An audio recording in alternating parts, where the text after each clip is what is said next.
महाभारत कथा। कर्ण का जन्म धृतराष्ट्र, पांडु और विदुर के लालन पालन का भार भीष्म के ऊपर था।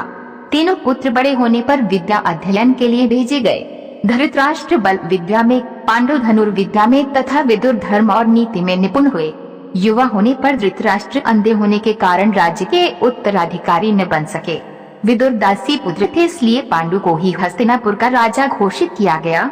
भीष्म ने धृतराष्ट्र का विवाह गांधार की राजकुमारी गांधारी से कर दिया।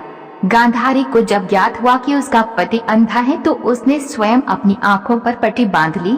उन्हीं दिनों यदुवंशी राजा शूरसेन की पोषित कन्या कुंती जब सयानी हुई तो पिता ने उसे घर आए हुए महात्माओं की सेवा में लगा दिया।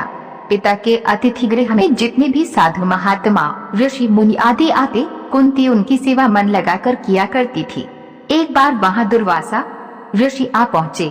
कुंती ने उनकी भी मन लगाकर सेवा की। कुंती की सेवा से प्रसन्न होकर दुर्वासा ऋषि ने कहा, पुत्री, मैं तुम्हारी सेवा से अत्यंत प्रसन्न हुआ हूँ। अतः तुझे एक ऐसा मंत्र देता हूँ जिसके प्रयोग से तू जिस देवता का स्मरण करेगी वह तत्काल तेरे समक्ष प्रकट होकर तेरी मनोकामना पूर्ण करेगा।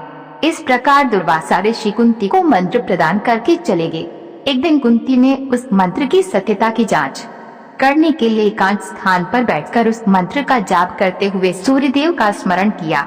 उसी क्षण सूर्यदेव वहां प्रकट होकर बोले, देवी, मुझे बताओ कि तुम मुझसे किस वस्तु की अभिलाषा करती हो। मैं तुम्हारी अभिलाषा अवश्य पूर्ण करूंगा। इस पर कुंती ने कहा, है देव, मुझे आपसे किसी भी प्रकार की अभिलाषा नहीं है। मैंने तो केवल मंत्र की सत्यता परखने के लिए ही उसका जाप किया है। कुंती के इन वचनों को सुनकर सूर्यदेव बोले, हे कुंती, मेरा आना व्यर्थ नहीं जा सकता। मैं तुम्हें एक अत्यंत पराक्रमी तथा दानशील पुत्र प्रदान करता हूँ। इतना कहकर सूर्यदेव अंतर ध्यान हो गए। कुंती ने लज्जावश यह बात किसी से नहीं कह सकी। समय आने पर उसके गर्भ से कवच कुंडल धारण किए हुए एक पुत्र उत्पन्न हुआ। कुंती ने उसे एक मंजूषा में रखकर रात्रि बेला में गंगा में बहा दिया। वह बालक बहता हुआ उस स्थान पर पहुँचा जहाँ पर धृतराष्ट्र का साथी अधिरथ अपने अश्व को गंगा नदी में जल पिला रहा था। उसकी दृष्टि कवच कुंडलधारी शिशु पर पड़ी। अधिरथ निसंतान था, इसलिए उसने बालक को अपनी छाती से लगा लिया और घर ले जाकर उसे अपने पुत्र के जैसा पालने लगा। उस बालक के कान अति सुंदर थे, इसलिए उसका नाम कर्ण रखा गया। कर्ण गंगा जी में बहता हुआ जा रहा था कि महाराज धृतराष्ट्र के साथी अधिरथ और उनकी पत्नी राधा ने उसे देखा और उसे गोद ले लिया और उसका लालन पालन करने लगे। कुमार अवस्था से ही कर्ण की रुचि अपने पिता अधिरथ के समान रथ चलाने की बजाय युद्ध कला में अधिक थी। कर्ण और उसके पिता अधिरथ आचार्य द्रोण से मिले, जो कि उस समय युद्ध कला के सर्वश्रेष्ठ आचार्यों में से एक थे। द्रोणाचार्य उस समय कुरु राजकुमारों को शिक्षा दिया करते थे। उन्होंने कर्ण को शिक्षा देने से मना कर दिया, क्योंकि कर्ण एक साथी पुत्र था और द्रोण केवल क्षत्रियों को ही शिक्षा दिया करते थे। द्रोणाचार्य की असम्मति के उपरांत कर्ण ने परशुराम से संपर्क किया, जो कि केवल ब्राह्मणों को ही शिक्षा दिया करते थे। कर्ण ने स्वयं को ब्राह्मण बताकर परशुराम से शिक्षा का आग्रह किया। परशुराम ने कर्ण का आग्रह स्वीकार किया और कर्ण को अपने समान ही युद्ध कला और धनुर्विद्या में निष्णात किया। कर्ण को उसके गुरुवार परशुराम और पृथ्वी माता से श्राप मिला था। कर्ण की शिक्षा अपने अंतिम चरण पर थी। एक दोपहर की बात है। गुरुवार परशुराम कर्ण की जंघा पर सिर रखकर विश्राम कर रहे थे। कुछ देर बाद कहीं से एक बिच्छू आया और उसकी दूसरी जंघा पर काट कर घाव बनाने लगा। गुरुवार का विश्राम भंग न हो, इसलिए कर्ण बिच्छू को दूर न हटाकर उसके डंक को सहता रहा। कुछ देर में गुरुजी की निद्रा टूटी और उन्होंने देखा कि कर्ण की जांघ से बहुत रक्त बह रहा है। उन्होंने कहा कि केवल किसी क्षत्रिय में ही इतनी सहनशीलता हो सकती है कि वे बिच्छू डंक को सहले, न कि किसी ब्राह्मण में। और परशुराम जी ने उसे मिथ्या भाषण के कारण श्राप दिया कि जब भी कर्ण को उनकी दी हुई शिक्षा की सर्वाधिक आवश्यकता होगी, उस दिन वह उसके काम नहीं आएगी।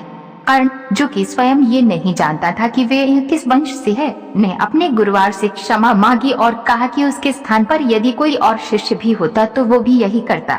यद्यपि कर्ण को क्रोधवश श्राप देने पर उन्हें ग्लानि हुई, पर वे अपना श्राप वापस नहीं ले सकते थे।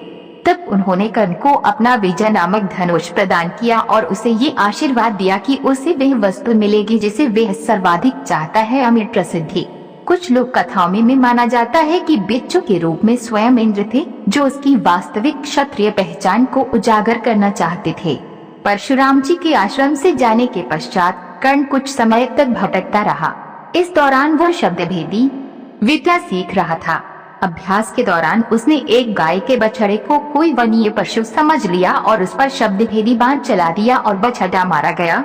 तब उस गाय के स्वामी ब्राह्मण ने कर्ण को श्राप दिया कि जिस प्रकार उसने एक असहाय पशु को मारा है, वैसे ही एक दिन वह भी मारा जाएगा, जब वह सबसे अधिक असहाय होगा और जब उसका सारा ध्यान अपने शत्रु से कहीं अलग किसी और काम पर होगा।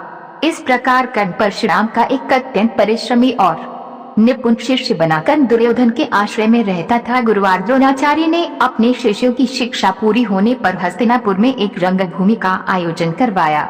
रंगभूमि में अर्जुन विशेष धनुर्विद्या युक्त शिष्य प्रमाणित हुआ। तभी कर्ण रंगभूमि में आया और अर्जुन द्वारा किए गए कर्तव्यों को पार करके उसे द्वंद्व युद्ध के लिए ललकारा। तब कृपाचार्य ने कर्ण के द्वंद्व युद्ध को अस्वीकृत कर दिया और उससे उसके वंश और साम्राज्य के विषय में पूछा, क्योंकि द्वंद्व युद्ध के नियमों के अनुसार केवल एक राजकुमार ही अर्जुन को, जो हस्तिनापुर का राजकुमार था, द्वंद्व युद्ध के लिए ललकार सकता था। तब कौरवों में सबसे ज्येष्ठ दुर्योधन ने कर्ण को अंगराज घोषित किया, जिससे वे अर्जुन से द्वंद्व युद्ध के योग्य हो जाए। जब कर्ण ने दुर्योधन से पूछा कि वे उसे इसके बदले में क्या चाहता है, तब दुर्योधन ने कहा कि वे केवल ये चाहता है कि कर्ण उसका मित्र बन जाए। इस घटना के बाद महाभारत के कुछ मुख्य संबंध स्थापित हुए, जैसे दुर्योधन और कर्ण के बीच सुदृढ़ संबंध बने, कर्ण और अर्जुन के बीच तीव्र प्रतिद्वंद्विता और पांडवों तथा कर्ण के बीच वैमनस्य। कर्ण दुर्योधन का एक निष्ठावान और सच्चा मित्र था, यद्यपि वे बाद में दुर्योधन को खुश करने के लिए द्योतक क्रीड़ा में भागीदारी करता है, लेकिन वह आरंभ से ही इसके विरुद्ध था। कर्ण शकुनी को पसंद नहीं करता था और सदैव दुर्योधन को यही परामर्श देता कि वह अपने शत्रुओं को परास्त करने के लिए अपने युद्ध कौशल और बाहुबल का प्रयोग करे, न कि कुटिल चालों का। जब लाक्षागृह में पांडवों को मारने का प्रयास विफल हो जाता है, तब कर्ण दुर्योधन को उसकी कायरता के लिए डांटता है और कहता है कि कायरों की सभी चालें विफल ही होती हैं, और उसे समझाता है कि उसे एक योद्धा के समान कार्य करना चाहिए और उसे जो कुछ भी प्राप्त करना है उसे अपनी वीरता द्वारा प्राप्त करे। चित्रांगद की राजकुमारी से विवाह करने में भी कर्ण ने दुर्योधन की सहायता की थी। अपने स्वयंवर में उसने दुर्योधन को अस्वीकार कर दिया और तब दुर्योधन उसे बलपूर्वक उठा कर ले गया। तब वहां उपस्थित अन्य राजाओं ने उसका पीछा किया, लेकिन कर्ण ने अकेले ही उन सबको परास्त कर दिया। परास्त राजाओं में जरासंध, शिशुपाल, दंतवक्र, साल्व और रुक्मी इत्यादि थे। कर्ण की प्रशंसा स्वरूप जरासंध ने कर्ण को मगध का एक भाग दे दिया। भीम ने बाद में श्री कृष्ण की सहायता से जरासंध को परास्त किया, लेकिन उससे बहुत पहले कर्ण ने उसे अकेले परास्त किया था। कर्ण ही ने जरासंध की इस दुर्बलता को उजागर किया था कि उसकी मृत्यु केवल उसके धड़ को पैरों से चीरकर दो